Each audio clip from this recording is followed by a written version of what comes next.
Hello students, my self Sumitra Saini, chemistry lecturer. आप सभी का केमिस्ट्री टूल चैनल में हार्दिक स्वागत है। स्टूडेंट्स, अपना टॉपिक चल रहा था किसी सेल में उपस्थित इलेक्ट्रॉन की एनर्जी कैसे निकाली जाती थी। इसकी जो इक्वेशन थी वो अपन ने ड्राइव कर ली थी और इसके कुछ जो ग्राफ थे वो अपन ने देख लिए थे। आज अपन इसके बेसिस पे कुछ क्वेश्चन सॉल्व करेंगे। एक बार मैं कल के लेक्चर को एक बार रिवाइज कर रही हूँ। अपन ने क्या देखा था, सेल में उपस्थित इलेक्ट्रॉन की एनर्जी। अपना टॉपिक क्या था,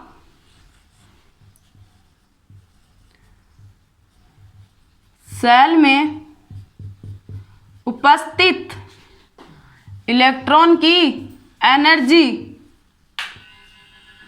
सेल में उपस्थित इलेक्ट्रॉन की एनर्जी, किसी सेल में उपस्थित इलेक्ट्रॉन की एनर्जी है वो कैसे निकाली जाती है। ध्यान से देखना, ये क्या है, नाभिक। ये क्या है, अपनी सेल। ये क्या है, सेल। इनमें क्या होते हैं, इलेक्ट्रॉन। सर्कुलर ऑर्बिटल में इलेक्ट्रॉन क्या करता है, रिवॉल्विंग करता है। सर्कुलर ऑर्बिटल में इलेक्ट्रॉन क्या करता है, रिवॉल्विंग करता है। सर्कुलर ऑर्बिटल में अगर रिवॉल्विंग कर रहा है तो ये जो एनर्जी है, इस एनर्जी को कौन सी एनर्जी बोला जाता है, टोटल एनर्जी। इस एनर्जी को किसी भी पॉइंट से अपन स्टार्ट कर सकते हैं। ये जो एनर्जी है, ये एनर्जी कौन सी एनर्जी है, टोटल एनर्जी है। टोटल एनर्जी है। ये जो टोटल एनर्जी है ये किससे मिलकर बनी होती है, ये जो टोटल एनर्जी है, टोटल एनर्जी, ये टोटल एनर्जी किससे मिलकर बनी होती है। Total energy potential energy and kinetic energy से मिलकर बनी होती है। Kinetic energy and potential energy से मिलकर बनी होती है।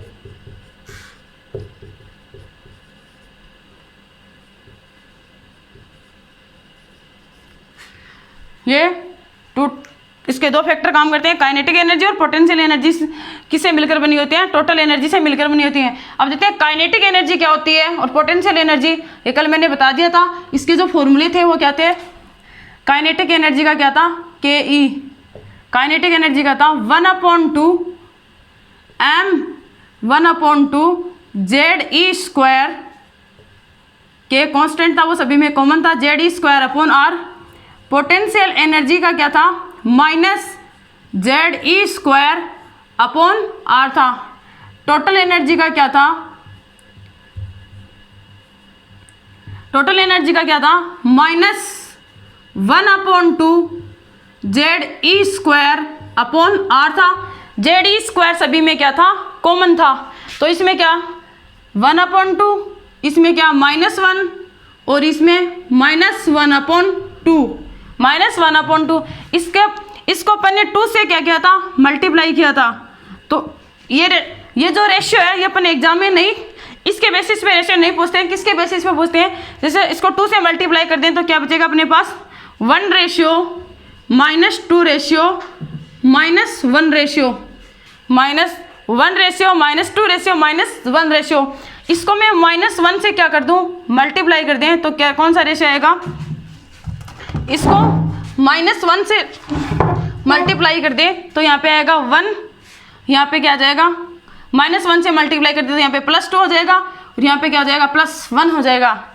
तो अब ये देखना है अपने को, एग्जाम में ये वाला रेशियो पूछ रहा है अपने को या ये वाला रेशियो पूछ रहा है। अगर जिसमें मान लो +2 दिया हुआ हो, जिसकी पोटेंशियल एनर्जी +2 दिया हो, तो मान लेना -1 वाला रेशियो पूछ रहा है। अगर किसी में मान लो जिसकी टोटल एनर्जी -1 दी हुई है तो समझ लेना 2 वाला रेशियो पूछ रहा है। तो ये रेशियो कौन सा रेशियो आया, एक रेशियो है अपने पास 1 रेशियो -2 रेशियो -1 रेशियो। ये तो अपने कौन सा रेशियो है, 2 वाला रेशियो है। एक रेशियो अपने पास -1 रेशियो +2 रेशियो +1 रेशियो। अब आप एग्जाम में देख लेना, ये वाला रेशियो पूछ रहा है, अगले एग्जामिनर ये वाला रेशियो पूछ रहा है, वो 1 का रेशियो दिया होगा और 2 का रेशियो पूछेगा। अगर मान लो जैसे काइनेटिक एनर्जी का 1 दिया हुआ है तो अपने को मानना ये वाला रेशियो पूछ रहा है। जैसे काइनेटिक एनर्जी का -1 वाला दिया है तो समझ लेना ये वाला रेशियो पूछ रहा है। 1 का रेशियो दिया होता है, 2 का रेशियो अपने को याद करना होता है। तो अपन ने टोटल एनर्जी अपने पास क्या आई थी, -1/2 आई थी। तो इसके बेसिस पे अपन ने एक इक्वेशन ड्राइव की थी। वो इक्वेशन क्या थी,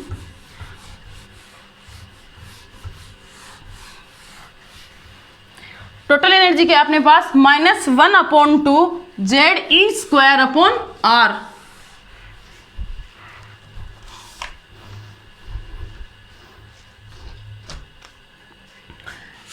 टोटल एनर्जी अपने पास क्या ही है, टोटल एनर्जी की मैं बात करूं तो -1/2 ZE²/R। R is equal to अपने रेडियस में पढ़ा था n² h² upon 4π² m² z। ये अपन ने किस में देखा था, रेडियस में निकाला था। इसका मान इस इक्वेशन में रखने पर अपने पास क्या डेरिवेशन आई थी, -13.6, इसका मान -13.6 इंटू Z² अपॉन n²/n²। ये से अपने पास ये इक्वेशन आई थी। ये किस में थी, इलेक्ट्रॉन वोल्ट पर एटम में आई थी। ये इक्वेशन किस में आई थी, इलेक्ट्रॉन वोल्ट पर एटम में आई थी। कल अपने यहाँ तक इस इक्वेशन को निकाला था, इलेक्ट्रॉन वोल्ट पर एटम।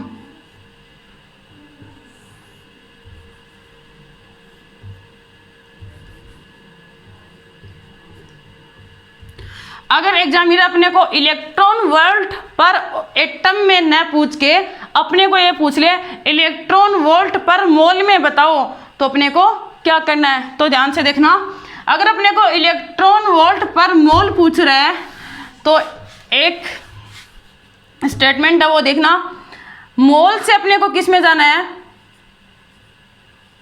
मोल से एटम में जाना है। मोल से एटम में जा रहे हैं तो अवोगाद्रो नंबर Na का क्या करना है, मल्टीप्लाई करना है।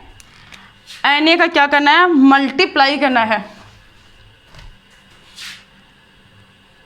ध्यान से सुना, अगर मोल से एटम में जा रहे हैं तो Na का क्या करना है, मल्टीप्लाई करना है। मैं बोल दूं इधर, Na का मल्टीप्लाई करना है। अगर एटम से किस में जा रहे हैं, मोल में जा रहे हैं, एटम से अगर मोल में जा रहे हैं तो Na का भाग देना है, अवोगाद्रो नंबर का भाग देना है। अवोगाद्रो नंबर क्या होते हैं, 6.02 इंटू 10⁻23 होते हैं। या अवोगाद्रो नंबर का मान होता है 6.02 इंटू 10⁻23। अगर मोल से एटम में जाना है तो Na से गुणा करना है। अगर एटम से मोल में आना है तो Na का क्या देना है, भाग देना है। तो अपने को किससे पूछ रहा है, इलेक्ट्रॉन वोल्ट पर मोल में पूछे, इलेक्ट्रॉन वोल्ट पर मोल में, मतलब एटम से मोल में आना है। एटम से मोल में आना है तो Na का क्या देना है, भाग देना है। Na का भाग देना है। तो ध्यान से देखना, इलेक्ट्रॉन वोल्ट 1 अवोगाद्रो नंबर, तो ये इधर आ जाएगा। मतलब ये अलग बात है कि भाग देने पे ये इसके क्या आएगा, मल्टीप्लाई में आएगा। तो ध्यान से देखना क्या आएगा, total energy is equal to -13.6 into Z²/n² into Na। ये अलग बात है कि ये भाग देने पर इसके क्या आ रहा है, मल्टीप्लाई में आ रहा है। भाग देने पर ये मल्टीप्लाई में आ रहा है। बात ये है कि एटम से अगर मोल में पूछ रहा है तो Na का भाग देना है, चाहे वो मल्टीप्लाई में है चाहे डिवाइड में आए। ये अलग बात है, भाग देने पे मल्टीप्लाई में आ रहा है। तो ये किस में आएगा, इलेक्ट्रॉन वोल्ट पर मोल में है। इसमें भी पूछ सकता है एग्जामिनर क्वेश्चन।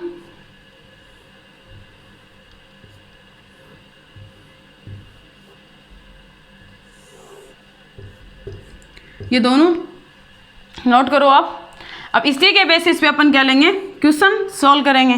मैं बोल दूं हाइड्रोजन परमाणु के फर्स्ट सेल की एनर्जी क्या होगी,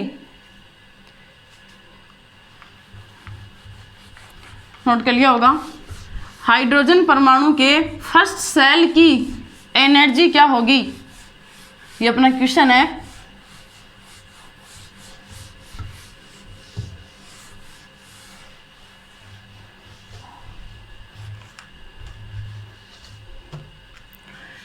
क्वेश्चन क्या है, हाइड्रोजन परमाणु के फर्स्ट सेल की एनर्जी क्या होगी। फर्स्ट सेल पूछा है तो मैं यहाँ पे H1 ले लूँ, E1H ले लें।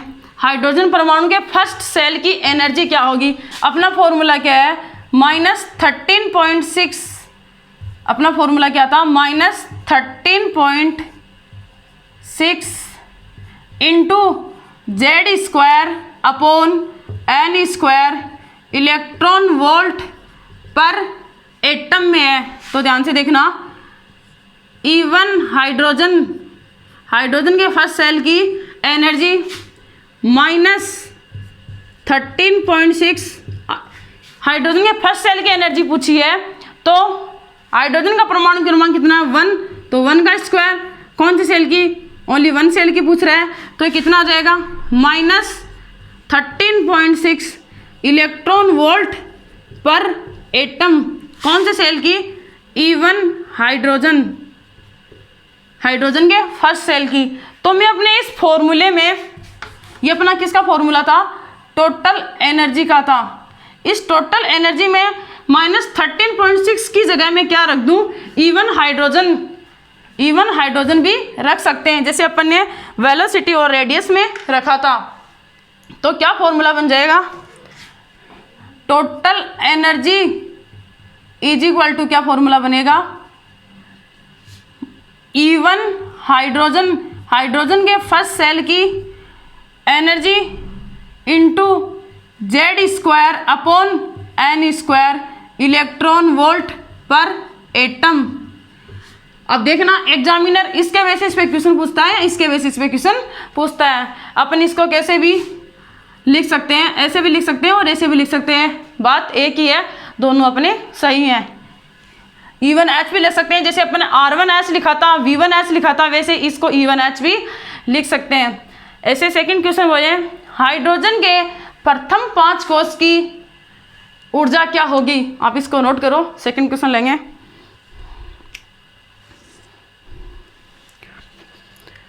हाइड्रोजन एटम के प्रथम 5 कोष की ऊर्जा क्या होगी।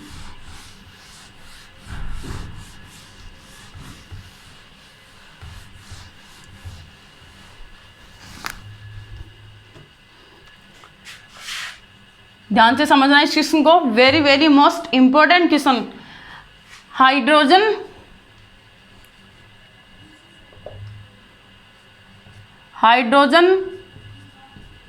एटम के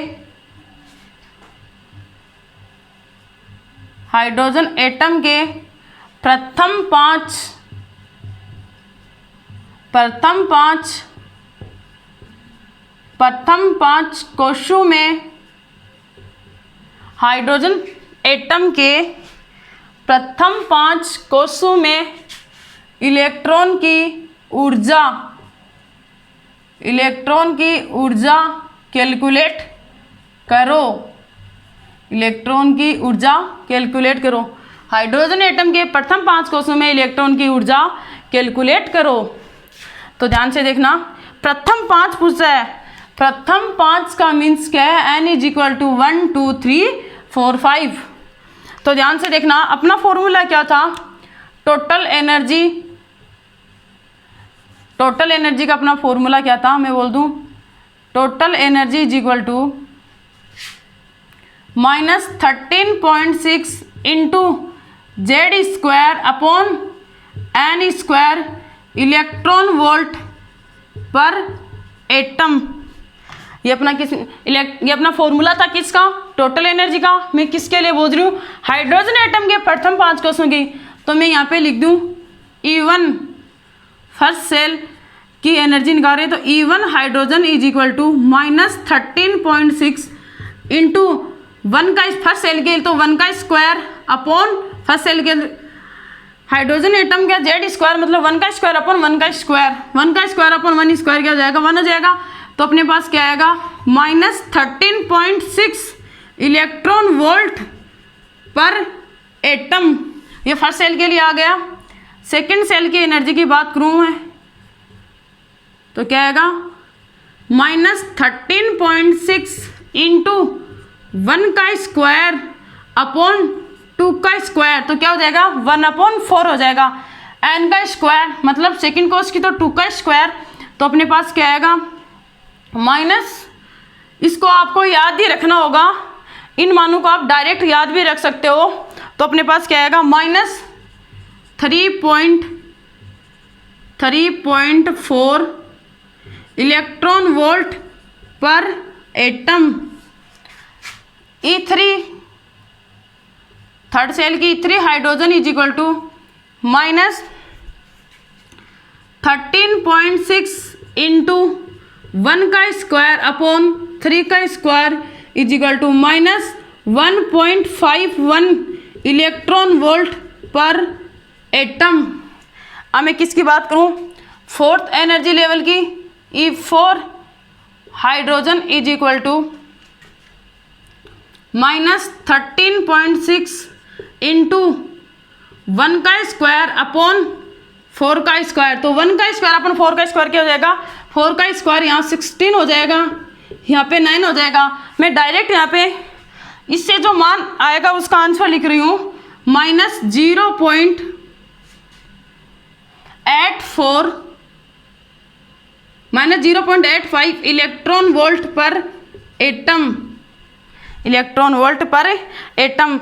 अब मैं किसकी E5 हाइड्रोजन के लिए, E5 hydrogen is equal to -13.6 into 1 का स्क्वायर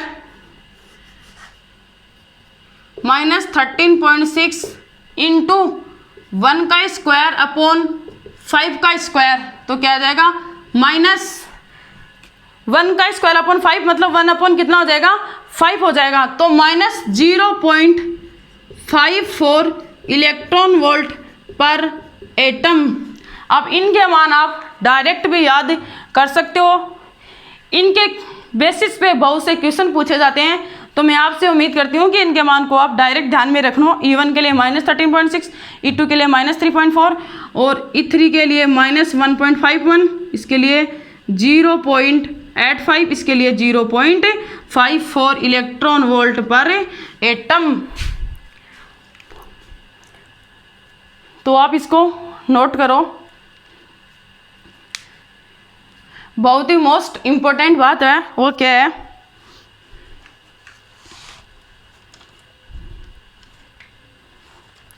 इनके मान को आप डायरेक्ट भी याद रख सकते हो। एनर्जी लेवल से कुछ बात बोली जाती है, नोट कर लिया होगा। एनर्जी लेवल से कुछ बात बोली जाती है,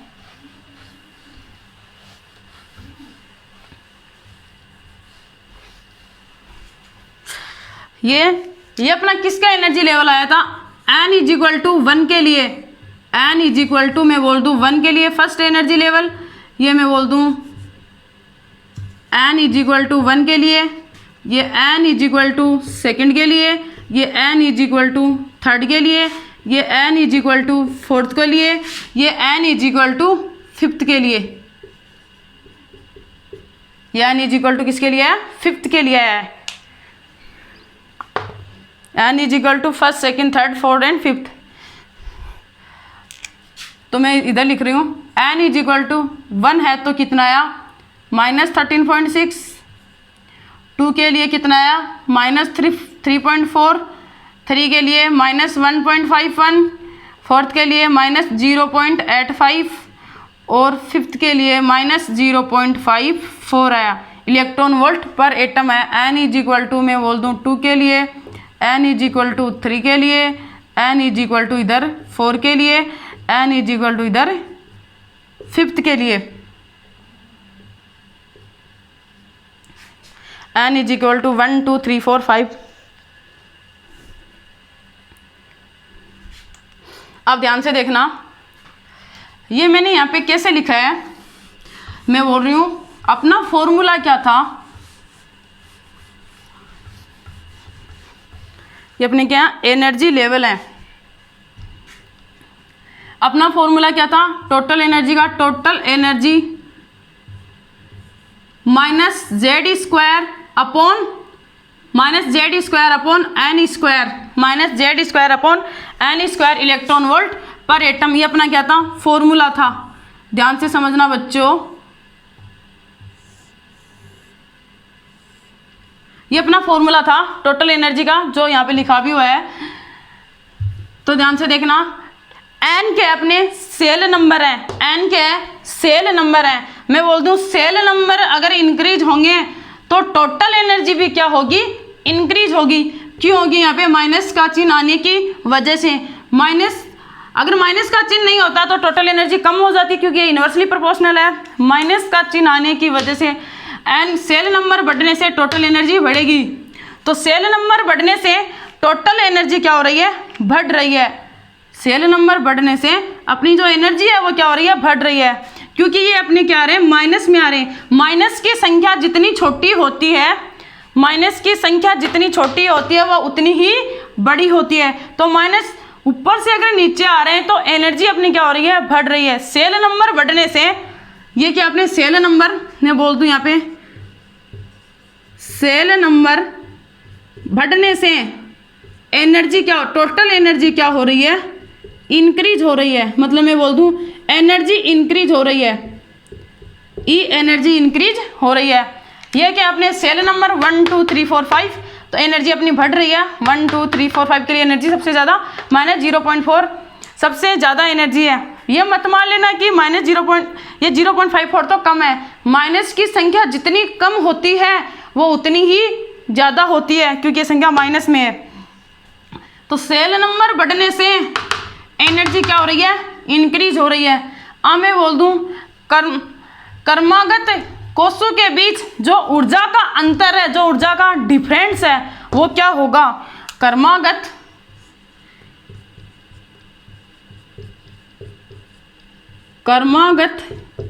कोषों के बीच, कर्मागत कोषों के बीच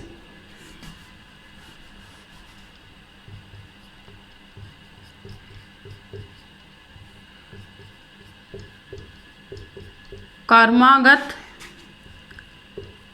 कोषों के बीच ऊर्जा का अंतर, मैंने ऊर्जा का अंतर बोला है, ऊर्जा का अंतर, कर्मागत कोषों के बीच ऊर्जा का अंतर क्या होगा। ऊर्जा का अंतर क्या होगा मेरा क्वेश्चन है ये, ऊर्जा का अंतर क्या होगा। तो ध्यान से देखना क्या होगा। ये तो बोल दिया सेल नंबर बढ़ेंगी तो एनर्जी बढ़ेगी, पर कर्मागत कोषों के बीच ऊर्जा का अंतर जो इनका डिफरेंट है, इनका क्या डिफरेंट है, इनके बीच में जो डिफरेंस है वो क्या होगा।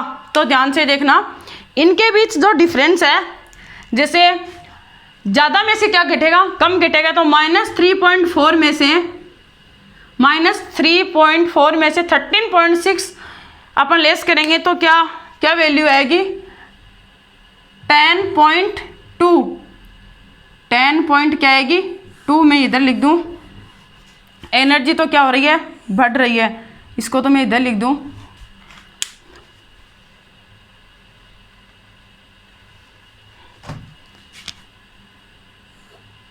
इधर क्या हो रही है एनर्जी क्या हो रही है इंक्रीज हो रही है, एनर्जी क्या हो रही है इंक्रीज हो रही है।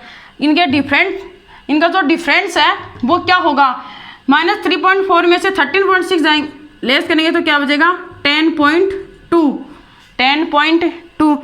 ऐसे ही 1.51 में से 3.4 को लेस करेंगे तो क्या है, कौन सी वैल्यू आएगी 1.89। 1.51 में से 3.4 को लेस करेंगे तो क्या आएगा 1.89 आएगा। ऐसे ही 0.85 में से 0.85 में से 1.5 को करेंगे तो क्या वैल्यू आएगी अपने पास 0.66 आएगी। अब ऐसे ही अपन 0.45 में से 0.45 में से कौन सी 0.45 में से 0.85 करेंगे तो अपने पास आएगा 0.31 0.31।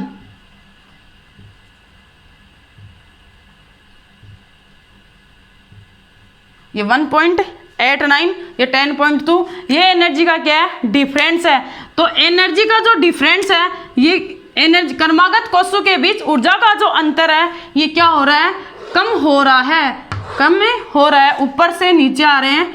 तो क्रमागत कोषों का जो अंतर है इसको मैं रेड से लिख रही हूँ। तो क्रमागत कोषों का अंतर है ये क्या हो रहा है कम हो रहा है।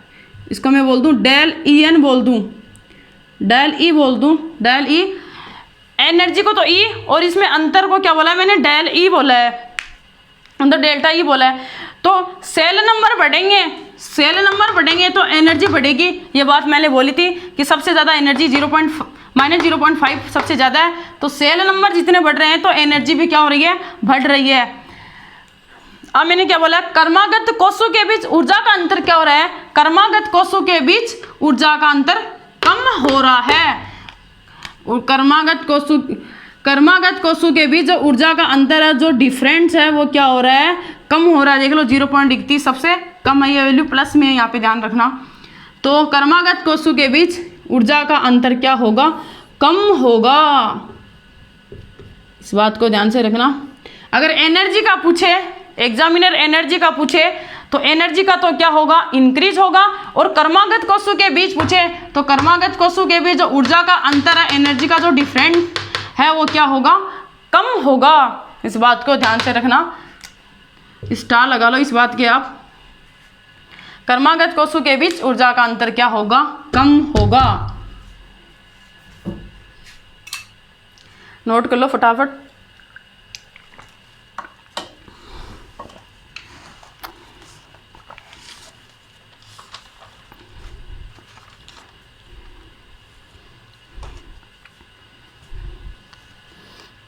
अब अपन क्वेश्चन लेते हैं, नोट कर लिया होगा।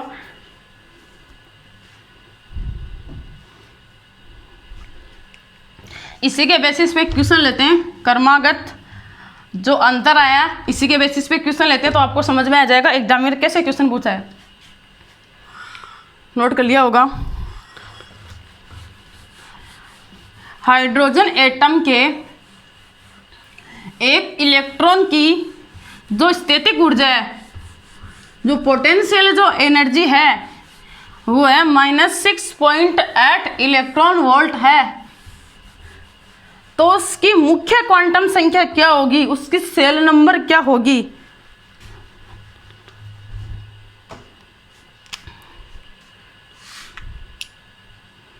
क्वेश्चन है हाइड्रोजन एटम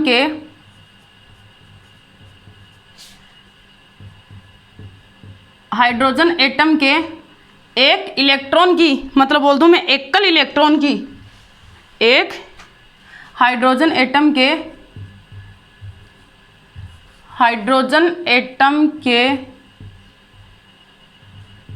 एक इलेक्ट्रॉन की,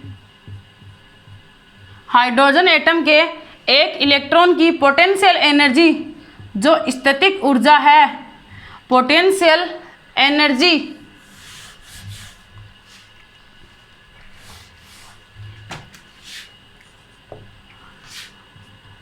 हाइड्रोजन एटम के एक इलेक्ट्रॉन की पोटेंशियल एनर्जी, एक इलेक्ट्रॉन की पोटेंशियल एनर्जी -6.8 इलेक्ट्रॉन वोल्ट है। तो -6.8 इलेक्ट्रॉन वोल्ट है तो उसकी मुख्य क्वांटम संख्या का मान क्या होगा, उसकी मुख्य क्वांटम संख्या का मान मुख्य क्वांटम संख्या का मान ज्ञात करो। मुख्य क्वांटम संख्या का मान ज्ञात करो। मुख्य क्वांटम संख्या का मान क्या करो, कैलकुलेट करो। तो इलेक्ट्रॉन की मुख्य क्वांटम संख्या का मान ज्ञात करो। तो यहाँ पे इलेक्ट्रॉन बोल दें तो ज़्यादा बेस्ट रहेगा। तो इलेक्ट्रॉन की मुख्य क्वांटम संख्या का मान ज्ञात करो, ये अपना क्वेश्चन है। तो ध्यान से देखना, इस क्वेश्चन को समझना। ये अपना क्या था, नाभिक था। ये अपना क्या था, नाभिक।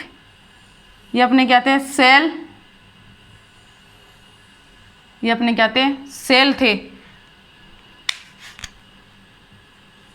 मैं बोल दूं ये फर्स्ट नंबर सेल है अपनी, n इज इक्वल टू 1 है, n इज इक्वल टू 2 है, ये n इज इक्वल टू 3 है। ये सेल नंबर है। नाभिक में क्या सर्कुलर ऑर्बिटल में इलेक्ट्रॉन क्या करते हैं, रिवॉल्विंग करते हैं। सर्कुलर ऑर्बिटल में इलेक्ट्रॉन क्या करते हैं, रिवॉल्विंग करते हैं। तो इनकी जो एनर्जी थी, ये एनर्जी कौन सी थी, इनकी जो एनर्जी थी, ये एनर्जी कौन सी थी, टोटल एनर्जी थी। ये एनर्जी कौन सी थी, टोटल एनर्जी। टोटल एनर्जी का यहाँ पे मीन्स क्या था, स्टेशनरी एनर्जी था। टोटल एनर्जी का यहाँ पे मीन्स था stationary energy. Stationary energy. Stationary energy का मीन्स क्या है, स्टेशनरी एनर्जी का मीन्स है यहाँ पे फिक्स्ड। यहाँ पे क्या है, फिक्स्ड। स्टेशनरी एनर्जी का मीन्स क्या है, यहाँ पे फिक्स्ड। फिक्स्ड का मीन्स क्या है, न तो वो एनर्जी को क्या करता है, लॉस करता है, न तो वो एनर्जी को क्या करता है, लॉस करता है, और न ही एनर्जी को क्या करता है, गेन करता है। इलेक्ट्रॉन उन्हीं वर्ताकार कक्षाओं में चक्कर लगाता है जो न तो एनर्जी का लॉस करता है और न ही एनर्जी को गेन करता है। मान लो ये एनर्जी का क्या कर रहा है, लॉस कर रहा है। मान लो ये एनर्जी का क्या कर रहा है, लॉस कर रहा है। लॉस करने का मीन्स क्या हो गया, ध्यान से देखना। लॉस का मीन्स क्या है, मान लो ये थर्ड नंबर ये सेल है, इसे किस में जा रहा है, ये सेकंड नंबर सेल में जा रहा है, मतलब लॉस कर रहा है एनर्जी को। मान लो ये एनर्जी को क्या कर रहा है, गेन कर रहा है। अगर एनर्जी को गेन कर रहा है तो मान लो ये सेकंड नंबर सेल से किस में आ रहा है, थर्ड नंबर सेल में आ रहा है। अगर एनर्जी को क्या कर रहा है, गेन कर रहा है, एनर्जी को गेन कर रहा है, तो ये किस में मतलब सेकंड नंबर सेल से थर्ड नंबर सेल में आ रहा है। अपने को टोटल एनर्जी है, अपने को क्वेश्चन में कौन सी एनर्जी दी हुई है, पोटेंशियल एनर्जी दी हुई है। तो अपने को total energy and potential energy में रिलेशन देखा, मतलब total energy and potential energy के आसपास का आंसर होगा। तो मैं बोल दूं पोटेंशियल एनर्जी, यहाँ पे लिख रही हूँ मैं, potential energy upon total energy में रिलेशन आया था। एक रेशियो निकाला था, वो कितना आया था, 2 आया था। पीछे देख लेना आप। तो मैं इधर ऐसे लिख दूं, टोटल एनर्जी इज इक्वल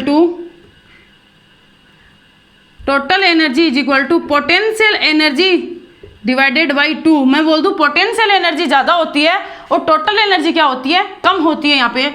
तो potential energy is equal to क्या हो जाएगा, 2 इंटू टोटल एनर्जी, 2 इंटू क्या आ जाएगा, टोटल एनर्जी आ जाएगा। तो मैं यहाँ पे ये अपनी ये इक्वेशन है, इसमें मैं मान रखूँ पोटेंशियल एनर्जी का। तो टोटल एनर्जी कितनी है, total energy is equal to, potential energy अपने को क्वेश्चन में दी है -16.8। तो मैं बोल दूँ यहाँ पे -16.8 अपॉन 2। तो यहाँ पे कितनी आ जाएगी टोटल एनर्जी, 3.4 इलेक्ट्रॉन वोल्ट आ जाएगी, -3.4 इलेक्ट्रॉन वोल्ट पर एटम। ये जो electron volt per atom I है, ये मैं किसी हाइड्रोजन के लिए अप्लाई करूं, किसी हाइड्रोजन के लिए अप्लाई करूं, तो ये बताए इलेक्ट्रॉन की मुख्य क्वांटम संख्या, मुख्य क्वांटम संख्या को मैं बोल दूं n, मुख्य क्वांटम संख्या को मैं बोल दूं, रिप्रेजेंट कर दूं इसको n से, मतलब इसको मैं रिप्रेजेंट कर दूं सेल नंबर से। इसको माना अपन ने सेल नंबर माना है, मुख्य क्वांटम संख्या को क्या माना है, सेल नंबर माना है। तो ये हाइड्रोजन एटम की कौन सी सेल का मान होता है, 3.4 इलेक्ट्रॉन वोल्ट पर एटम। तो हाइड्रोजन एटम की फर्स्ट सेल का कितना होता है, फर्स्ट सेल का होता है -13.6 इलेक्ट्रॉन वोल्ट पर एटम, और सेकंड सेल का क्या होता है -3.4 इलेक्ट्रॉन वोल्ट पर एटम, और थर्ड का क्या होता है, थर्ड सेल का क्या होता है -1.51 इलेक्ट्रॉन पर वोल्ट, इसका क्या होता है -0.85, ये फोर्थ सेल का, फिफ्थ सेल का क्या होता है -0.54। तो ये फर्स्ट सेल का हो गया, ये सेकंड सेल का, ये थर्ड सेल का, ये फोर्थ सेल का। तो मैंने क्या होता है हाइड्रोजन एटम की जो सेल की जो अपना जो मान आया था इलेक्ट्रॉन -13.6 -3.4 और -1.51 और -0.85, तो ये कौन सी सेल का मान आया था, ये अपना आया था सेकंड नंबर सेल का, हाइड्रोजन परमाणु की सेकंड नंबर सेल का मान आया था -3.4 इलेक्ट्रॉन वोल्ट पर एटम आया था। तो मैं इसको तो अपना क्वेश्चन क्या है, तो इलेक्ट्रॉन की मुख्य क्वांटम संख्या, इलेक्ट्रॉन की जो सेल नंबर का कौन सा मान होगा, तो इलेक्ट्रॉन की कौन सी सेल है, इलेक्ट्रॉन की ये सेकंड नंबर, मतलब हाइड्रोजन परमाणु की कौन सी सेल है, सेकंड नंबर सेल का मान है, सेकंड नंबर कोष का मान है 3.4 इलेक्ट्रॉन वोल्ट पर एटम। तो इसको क्या बोल देंगे अपन, n इज इक्वल टू क्या आ जाएगा 2, जो अपना आंसर क्या आ जाएगा करेक्ट। 2 नंबर सेल का मान कितना आता है -3.4 इलेक्ट्रॉन वोल्ट पर एटम, यहाँ पे भी 3.4 ही आ रहा है, तो अपना आंसर क्या है राइट। कौन सी सेल का होगा, हाइड्रोजन की कौन सी सेल का होगा, सेकंड नंबर सेल का मान होता है 3.4, तो अपना आंसर क्या होगा n इज इक्वल टू 2 आएगा यहाँ पे, जो अपना आंसर क्या है करेक्ट। नोट करो आप इसको।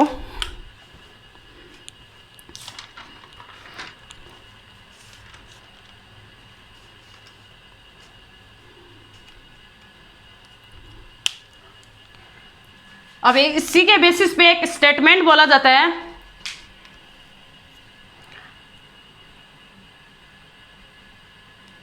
वो स्टेटमेंट क्या है ध्यान से सुनना, नोट कर लो आप इसको। किसी भी एकल इलेक्ट्रॉन स्पीसी के आणविक कोश की ऊर्जा का मान हाइड्रोजन के आणविक कोश की ऊर्जा का मान हाइड्रोजन के आणविक कोश की ऊर्जा के Z² गुना के बराबर होता है।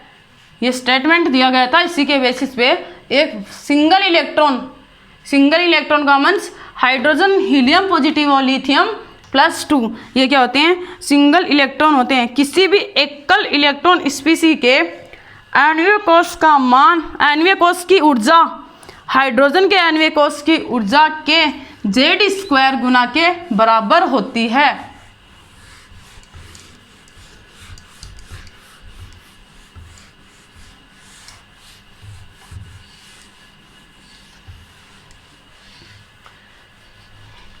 किसी भी एकल इलेक्ट्रॉन स्पीसी के आणविक कोश की ऊर्जा हाइड्रोजन के आणविक कोश की ऊर्जा के Z² गुना के बराबर होती है। स्टेटमेंट क्या है, मैं इसको बोल दूं ऐसे इधर स्टेटमेंट,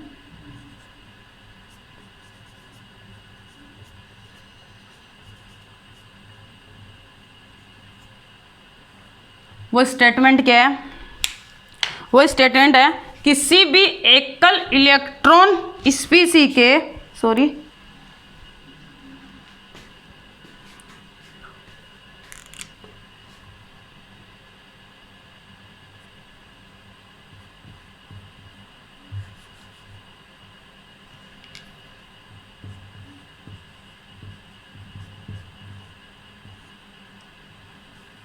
किसी भी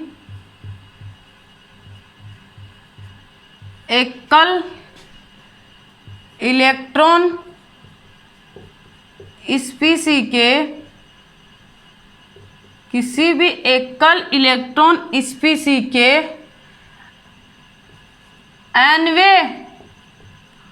आणविक कोश का मान किसी भी एकल इलेक्ट्रॉन स्पीसी के आणविक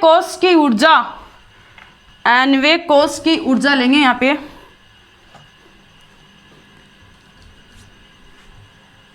nवें कोष की ऊर्जा, nवें कोष की ऊर्जा किसी भी एकल इलेक्ट्रॉन स्पीशीज के nवें कोष की ऊर्जा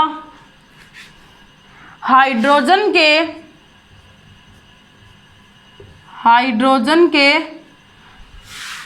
nवें कोष की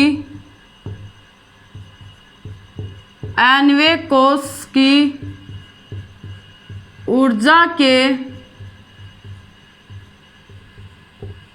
nवें कोष की ऊर्जा के Z² गुना के बराबर होती है, गुना के बराबर होती है। ये स्टेटमेंट क्या है? किसी भी एकल इलेक्ट्रॉन स्पीशीज के nवें कोष की ऊर्जा हाइड्रोजन के nवें कोष की ऊर्जा के Z² गुना के बराबर होती है। तो इसको अपन लिखते हैं किसी भी एकल इलेक्ट्रॉन स्पीशीज के nवें कोष की ऊर्जा, उसने nवें कोष बोला है तो ध्यान से देखना, n यहाँ पे क्या है? कोष नंबर। किसी भी एकल का मीन्स है यहाँ पे हाइड्रोजन हीलियम पे पॉजिटिव और लिथियम पे +2, En is equal to hydrogen के EnH इंटू Z² गुना के बराबर होती है। किसी भी एकल इलेक्ट्रॉन स्पीशीज के कोष की ऊर्जा का मान हाइड्रोजन के nवें कोष की ऊर्जा, यहाँ पे n कौन सा भी हो सकता है, हाइड्रोजन nवें कोष की ऊर्जा के Z² गुना के बराबर होती है। ये स्टेटमेंट बोला गया है। ये तो किसके लिए? सिंगल स्पीशीज के लिए। ये तो किसके लिए? सिंगल स्पीशीज के लिए। अगर स्पीशीज क्या हो जाए? डिफरेंट हो जाए, अगर कोष की संख्या क्या हो जाए? ज़्यादा हो जाए, कोष की संख्या ज़्यादा हो जाए, मैं बोल दूँ अगर इनका डिफरेंट पूछ ले, अगर इनका क्या पूछ ले? डिफरेंस पूछ ले। इनका अगर डिफरेंस पूछे तो अपने को लिखना है यहाँ पे delta E is equal to delta E n is equal to यहाँ पे क्या है? Delta EnH into Z²। इसका क्या लगा देगा? इनका डिफरेंस लिख देना है। ये किसके लिए? अगर इनमें कुछ डिफरेंट हो तो, जैसे 3rd and 4th 5th कोष की पूछे तब ये, अगर सिंगल कोष की पूछे तो अपने को ये फॉर्मूला लगाना है। तो इस स्टेटमेंट को ध्यान में रखना, नोट कर लो आप। इसी के बेसिस पे एक क्वेश्चन लेते हैं तब अपने को अच्छे से समझ में आ जाएगा। ये एक से ज़्यादा सेल के लिए और ये ओनली सिंगल सेल के लिए।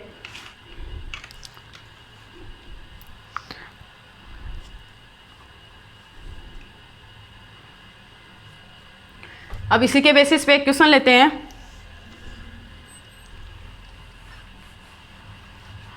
इसी के बेसिस पे क्वेश्चन लेते हैं। वो क्वेश्चन क्या है?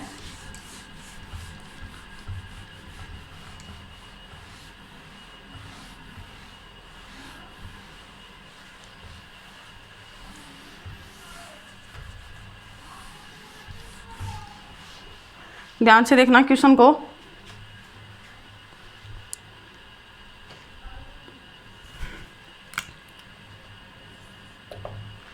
एक इलेक्ट्रॉन, मैं बोल दूं एक इलेक्ट्रॉन एक नाभिक,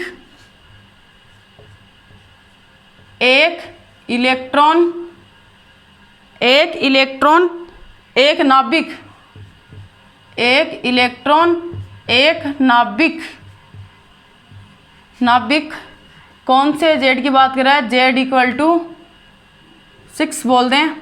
एक इलेक्ट्रॉन एक नाभिक, एक इलेक्ट्रॉन Z का मान लो 5 ले लें अपन। एक इलेक्ट्रॉन एक नाभिक Z, एक नाभिक के चारों ओर, एक नाभिक के चारों ओर, एक नाभिक के चारों ओर परिक्रमण, एक इलेक्ट्रॉन एक नाभिक के चारों ओर परिक्रमा करता है तो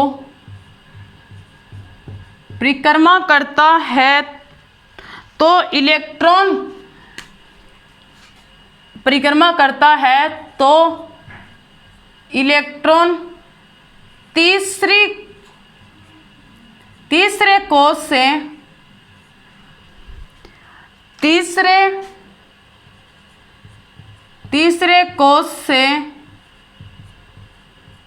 तो इलेक्ट्रॉन तीसरे कोष से चौथे कोष में उत्तेजित किया जाए तो ऊर्जा कक्षा में उत्तेजित किया जाए तीसरे कोष से, मतलब मैं बोल दूँ तीसरी कक्षा से चौथी कक्षा में, तीसरी कक्षा से यहाँ पे बोल दूं मैं तीसरी कक्षा से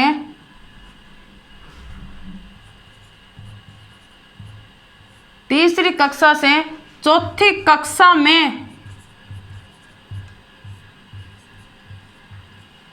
कक्षा में उत्तेजित किया जाए तो उत्पन्न ऊर्जा का मान बताओ। उत्तेजित किया जाए तो आवश्यक ऊर्जा क्या होगी? तो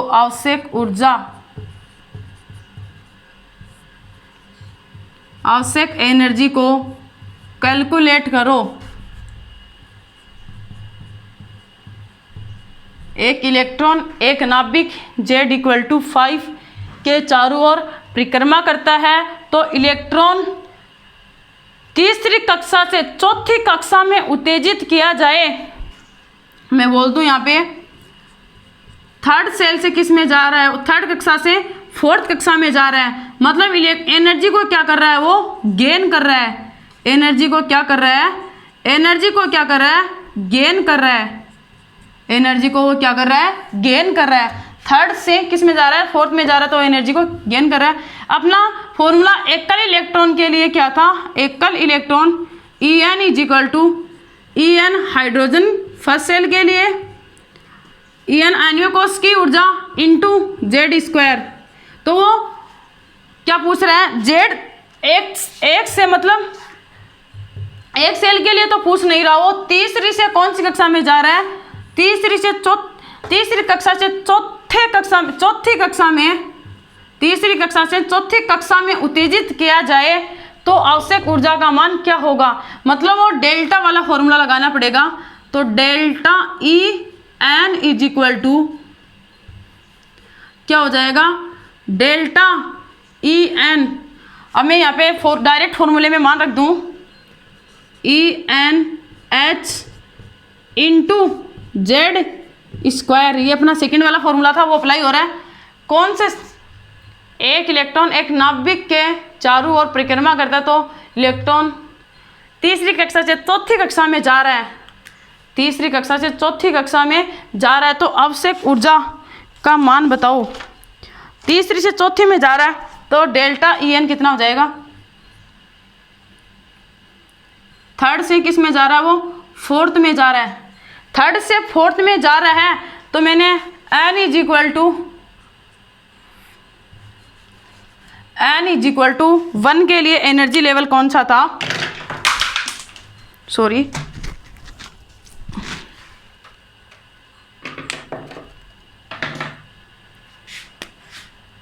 N=1 के लिए एनर्जी लेवल कितना आया था? -13.6 आया था। N=2 के लिए कितना आया था? -3.4 आया था। N=2 के लिए -3.4 आया था। N=3 के लिए -1.51 आया था। N=4 के लिए 0.85 आया था। 0.85 आया था। अपने तीसरी से चौथी कक्षा में जाना है तो इसके और इसके बीच में एनर्जी का डिफरेंस कितना आया था? इसके और इसके बीच में एनर्जी का जो डिफरेंस था, फर्स्ट वाले के बीच में था 10.2 का, सेकंड से इसके बीच में था 1.89 का, और इससे और इसके बीच में कितना था? 0.66 का था। इसके और इसके बीच में एनर्जी का जो डिफरेंस था वो कितना था, 0.66 था। थर्ड एंड फोर्थ सेल के बीच में कितना था, एनर्जी का जो अंतर क्या था, कम हो रहा था, 0.66 था। और फोर्थ का -0.54 था। अपने को फोर्थ से फिफ्थ में जाना नहीं, अपने को थर्ड से किस में जा रहा है, तीसरी कक्षा से चौथी कक्षा में उत्तेजित किया जाए तो आवश्यक ऊर्जा कितनी होगी।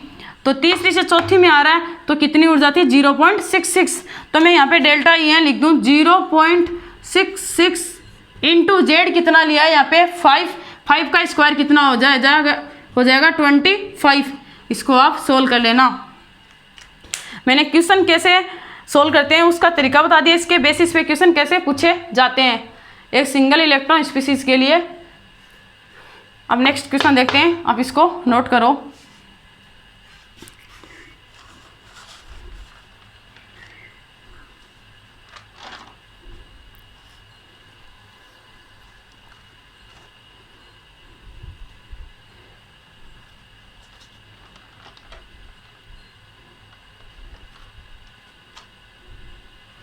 ध्यान से देखना, सेकंड क्वेश्चन है, लिथियम +2 के, नेक्स्ट क्वेश्चन है, लिथियम +2 के तीसरे कोष में इलेक्ट्रॉन की एनर्जी अलग अलग यूनिट में दी हुई है, अलग अलग यूनिट में दे दे, वो इलेक्ट्रॉन वोल्ट पर एटम में भी दे दे और इलेक्ट्रॉन वोल्ट पर मोल में भी दे दे, किलो जूल पर मोल में भी दे दे और किलो कैलोरी पर मोल में भी दे दे।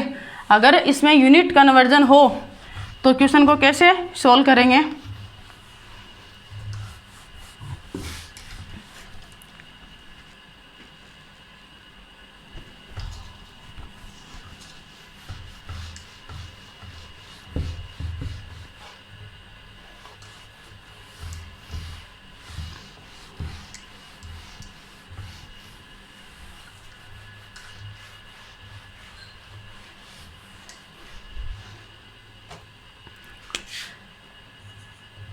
क्या है, लिथियम +2 के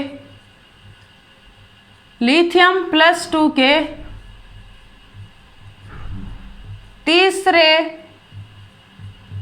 कोष में, लिथियम +2 के तीसरे कोष में इलेक्ट्रॉन की ऊर्जा कैलकुलेट करो। लिथियम +2 के तीसरे कोष में इलेक्ट्रॉन की ऊर्जा कैलकुलेट करो।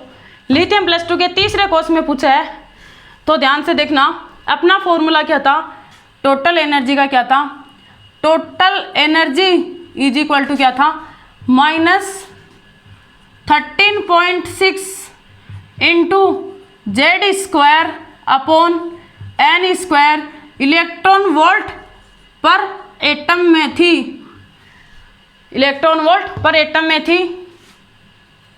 अब इसमें अलग अलग क्वेश्चन पूछ रहा है तो ध्यान से देखना, लिथियम +2 के तीसरे कोष में इलेक्ट्रॉन की ऊर्जा किस किस में पूछ रहा है, वो इलेक्ट्रॉन वोल्ट पर एटम में, फर्स्ट पूछा उसने इलेक्ट्रॉन वोल्ट पर एटम में, सेकंड उसने पूछी इलेक्ट्रॉन वोल्ट पर मोल में, थर्ड उसने पूछा किलो जूल पर मोल में बताओ, फोर्थ उसने पूछी किलो कैलोरी पर मोल में बताओ, किलो कैलोरी पर मोल में बताओ। ये उसके क्वेश्चन थे। फर्स्ट क्वेश्चन था इलेक्ट्रॉन वोल्ट पर एटम में क्या होगी, इलेक्ट्रॉन वोल्ट पर मोल में क्या होगी, किलो जूल पर मोल में क्या होगी और किलो कैलोरी पर मोल में क्या होगी।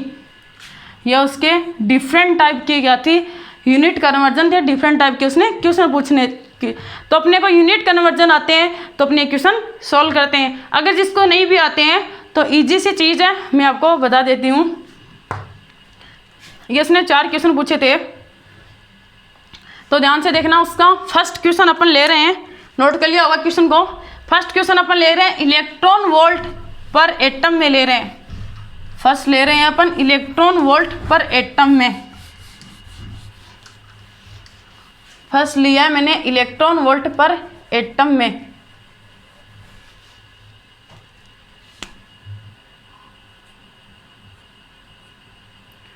फर्स्ट लिया है मैंने इलेक्ट्रॉन वोल्ट पर एटम में क्या होगा। तो टोटल एनर्जी अपनी कितनी थी, -13.6 into Z²/n² electron volt per atom था। तो इसके बेसिस पे निकालते हैं टोटल एनर्जी कितनी, -13.6 इंटू लिथियम का परमाणु क्रमांक कितना होता है, 3 होता है, तो 3 का क्या हो जाएगा स्क्वायर, तो क्या हो जाएगा 9। और कौन से सेल की पूछ रहा है, 3rd नंबर सेल की पूछ रहा है, तो 3 का क्या हो जाएगा स्क्वायर, ये भी क्या हो जाएगा 9 electron volt per atom. Electron volt per atom, ये मैंने किस में बता दिया आपको, इलेक्ट्रॉन वोल्ट पर एटम में। ये अपना आंसर, इसको आप आगे सोल्व कर लेना। अब अपन सेकंड लेंगे, इलेक्ट्रॉन वोल्ट पर मोल में लेंगे। ये तो किस में आ गई अपनी, इलेक्ट्रॉन वोल्ट पर एटम में। इसको मैं यहाँ पे लिख दूँ -13.6 into 9/9 electron volt per atom. Second अपन किस में लेंगे, इलेक्ट्रॉन वोल्ट पर मोल में, इलेक्ट्रॉन वोल्ट पर मोल में लेंगे। तो इलेक्ट्रॉन वोल्ट पर मोल में क्या आएगी, मैंने क्या बताया, एटम से अगर अपने को मोल में आना है, एटम से ध्यान से देखना, एक बार फिर से बता रही हूँ, मोल से किस में जा रहे हैं, एटम में जा रहे हैं, तो अवोगाद्रो नंबर का क्या करना है, गुणा करना है। अवोगाद्रो नंबर का क्या करना है, गुणा करना। 6.02 इंटू 10 की पावर -13 10 की पावर -23 होता है इसका मान। अगर मोल से एटम में जा रहे हैं तो इसका अवोगाद्रो नंबर का गुणा करना है। अगर एटम से किस में आए, मोल में आए, तो अवोगाद्रो नंबर का क्या करना है, भाग देना है।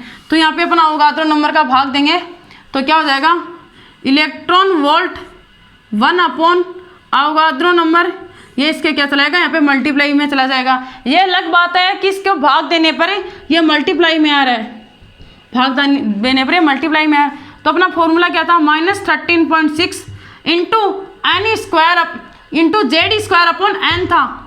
तो इसको मैं डायरेक्ट लिखती हूँ, 9/9 था। किस में पूछ रहा है अपने को, electron volt per atom, electron volt पर मोल में पूछ रहा है, तो अवोगाद्रो नंबर यहाँ आ जाएंगे। ये अलग बात है कि इसके मल्टीप्लाई में आ रहा है, भाग देने पर ये किस में आ गया, इलेक्ट्रॉन वोल्ट पर मोल में आ गया, इलेक्ट्रॉन वोल्ट पर मोल में आ गई। ये अपना क्या था, सेकंड था। अपना थर्ड क्या था, किलो जूल पर मोल, किलो जूल पर मोल। तो दो इसको नोट करो आप, थर्ड अपन देखेंगे।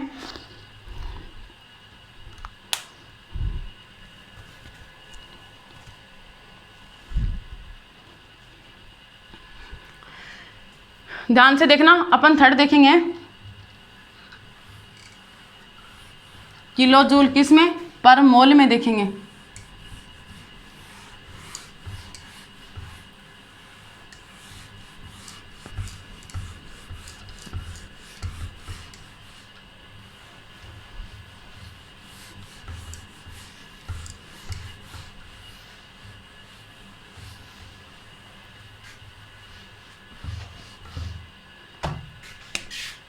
थर्ड नंबर अपना किस में पूछा है, किलो जूल पर मोल में पूछा अपने को, किलो जूल पर मोल में पूछा है। अपने को इलेक्ट्रॉन वोल्ट पर मोल में अपने पास क्या आया था, -13.6, -13.6 ये किस में आया था अपने पास, ये अपने पास आया था इलेक्ट्रॉन वोल्ट पर मोल, इलेक्ट्रॉन वोल्ट पर मोल में अपने पास क्या आया था, ध्यान से देखना, -13.6 इंटू, ये अपना फॉर्मूला था, इसको ही मैं डायरेक्ट मान लिख रही हूँ, 9/9 था। यहाँ पे क्या आया था, अवोगाद्रो नंबर था, ये किस में था, इलेक्ट्रॉन वोल्ट पर मोल में था, इलेक्ट्रॉन वोल्ट पर मोल में था। अपने को किस में चाहिए, किलो जूल पर मोल में चाहिए, यहाँ पे किलो जूल चाहिए। तो ध्यान से देखना, electron volt is equal to कितना होता है, electron volt is equal to 1.69, ये अपने को यूनिट कन्वर्जन में हेल्प मिलेगी। Electron volt is equal to होता है 1.67 इंटू 10 की पावर -19 जूल होता है, -19 जूल होता है। ये क्या होता है? -19 क्या होता है? जूल होता है। Electron volt is equal to कितना होता है? 1.67 इंटू 10 की पावर -19 क्या होता है? जूल होता है।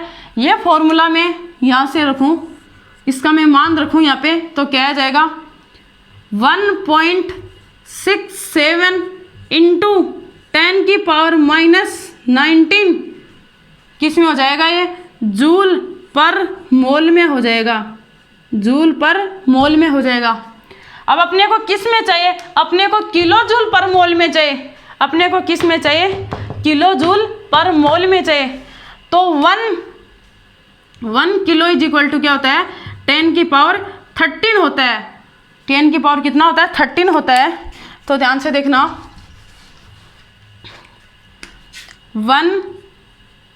1 किलो इज इक्वल टू क्या होता है? 10 की पावर 13 होता है। तो ध्यान से देखना, इस संख्या को मैं 1000 से क्या करूं? मल्टीप्लाई कर दूं, और 1000 से इसको क्या कर दूं? डिवाइड कर दूं, तो कोई फर्क नहीं पड़ेगा। तो ध्यान से देखना, एक किलो इज इक्वल टू क्या होता है? 10 की पावर 13 होता है। अपने को मान किस में चाहिए? अपने मान है जूल में, अपने को चाहिए किलो जूल में चाहिए। अपने को मान किलो में चाहिए, ये अपने पास जूल में आया, अपने तो किलो जूल में चाहिए। तो ध्यान से देखना, 1.67 इंटू 10 की पावर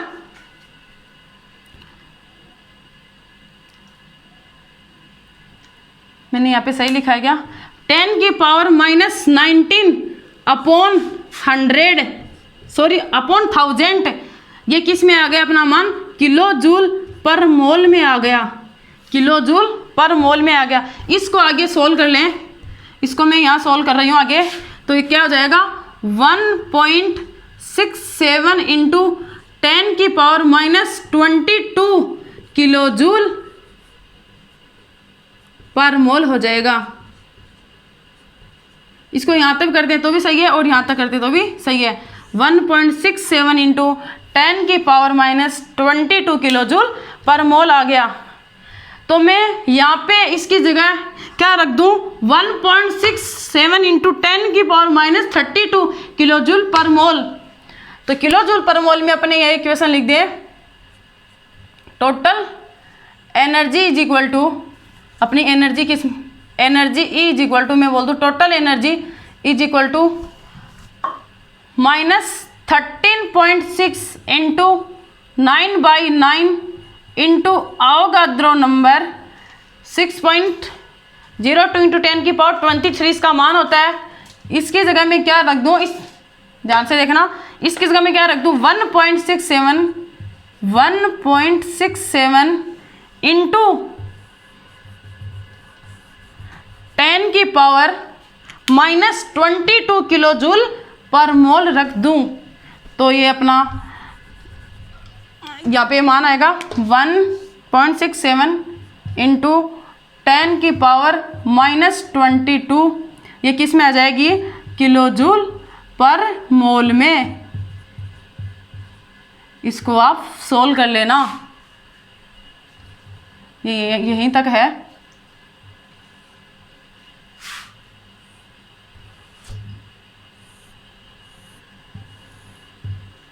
ये अपना आ गया किलो जूल पर मोल है।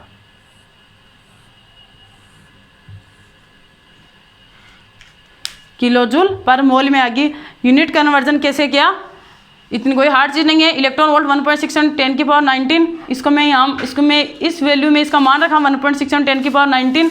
तो ये किस में होगी? ये वैल्यू जूल में थी, तो ये इलेक्ट्रॉन वोल्ट किस में हो गया चेंज? जूल पर मोल में हो गया। तो 1 किलो अपने को किलो जूल में चाहिए, तो 1 किलो इज इक्वल टू 10 की पावर 13 होता है। तो मैंने यहाँ पे इसको ऊपर और नीचे 1000 से यहाँ पे मल्टीप्लाई किया, यहाँ पे डिवाइड किया, तो ये क्या हो जाएगा? किलो जूल में चेंज हो गई। फिर 1000 को चेंज करके मैंने यूनिट कन्वर्जन किया, -22 किलो जूल पर मोल होगी। ये नॉर्मल यूनिट कन्वर्जन है। अब ध्यान से देखना, सेकंड अपने को, फोर्थ अपने को क्या पूछी थी? किलो कैलोरी पर मोल, किलो कैलोरी पर मोल में पूछी है। तो किलो जूल और कैलोरी में, किलो जूल और कैलोरी में अपने को जो बेसिकली जो इसमें डिफरेंस है वो पता होना चाहिए। 1 कैलोरी इज इक्वल टू कितना होता है, किलो जूल से कैलोरी में पूछ रहा है।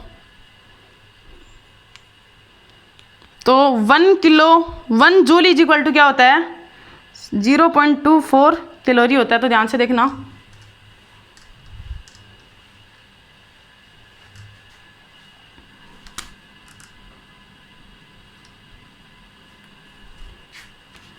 नोट के लिए होगा। अब इसी से यूनिट कन्वर्जन कर रहे हैं, इसका भी इसी के बेसिस पे।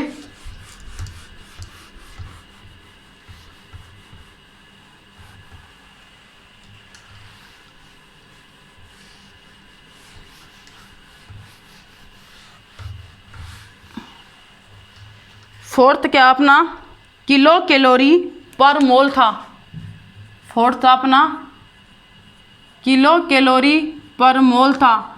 मतलब जूल को, ये अपनी जो मान किस में आया था, किलो जूल पर मोल में आया था। अपने को जूल और कैलोरी में बेसिकली डिफरेंस पता होना चाहिए। तो 1 जूल इज इक्वल टू 0.24 क्या होता है, कैलोरी होता है। 0.24 क्या होता है, कैलोरी होता है। 1 joule is equal to 0.24 calorie होता है। मैं इस इक्वेशन में 0.24 से मल्टीप्लाई कर दूं तो किस में चेंज हो जाएगी, किलो कैलोरी पर मोल में हो जाएगी। तो ध्यान से देखना, अपनी यहाँ पे टोटल एनर्जी की जगह मैं क्या लिख सकती हूँ, लिथियम के लिए पूछा तो यहाँ पे लिथियम भी लिख सकते हैं। तो E total is equal to क्या हो जाएगा, -13.6 into 9/9 into Avogadro number into 1.67 10⁻²2। इसको मैं किसे मल्टीप्लाई कर दूं 0.24 से, तो जो मान आएगा वो किस में आएगा, किलो कैलोरी। ये मान आएगा किस में आएगा, किलो कैलोरी पर मोल में आ जाएगा। इसको आप सोल्व कर लेना। ये जो मान आएगा वो किस में आएगा, किलो कैलोरी पर मोल में आएगा। ये पता है 9.9 कहाँ से आया, Z² अपॉन N²। Z² अपना लिथियम था, लिथियम का परमाणु 3 का स्क्वायर 9 अपॉन 3rd सेल की पूछ रहा है तो 3 का स्क्वायर अपॉन 9/9। तो देख ये अपना 4th यूनिट कन्वर्जन और कंप्लीट हो गया। अपना क्या चल रहा था, किसी सेल में उपस्थित इलेक्ट्रॉन की ऊर्जा कैसे निकाली जाती है। इक्वेशन अपने ड्राइव कर ली थी, कल के लेक्चर में जो अपनी इक्वेशन थी उसको ड्राइव कर लिया था, उसके बेसिस अपने ग्राफ भी देख लिए थे और आज अपने इसमें क्या क्वेश्चन सॉल्व किए हैं। नेक्स्ट लेक्चर में जल्दी मिलेंगे।